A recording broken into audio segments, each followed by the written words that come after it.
are taking place in South Africa at the moment, I'm sure. You're also aware of the tone, the language, and the texture of these issues. I want to make three absolute statements. The first is this.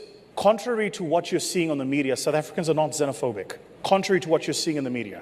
That statement sounds a blasty statement, especially because of some of the things you would have seen online. I'm not saying that there are no xenophobic people in South Africa. That's not what I'm saying. I'm simply saying the entire nation is xenophobic would be missing the point. There are 65 million people in South Africa. We have 11 official languages. We're one of the most diverse societies in the world, and even though that is the case, we get along with most people.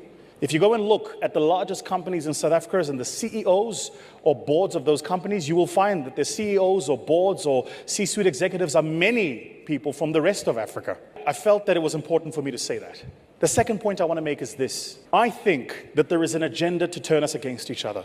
And I think we feed that agenda when we feed the noise and the fire. And so what I'd like to think we can do is to reach across the divide, have actual conversations, understand what's happening, as they say in Kenya, qua ground, on the ground, so we can find each other.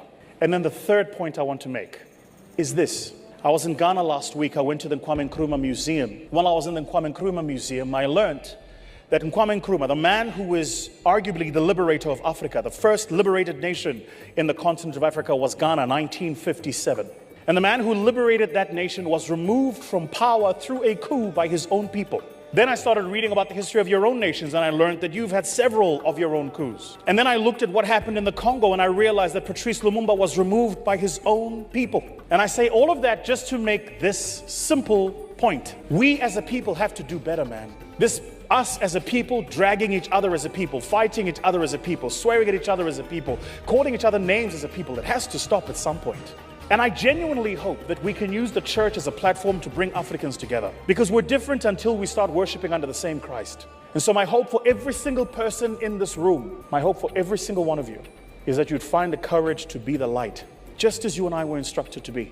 Go out to the world and be a light to the world. Sure, speak truth, but speak the honest truth and speak it to the right people. And if we must call each other out, let's do it to each other.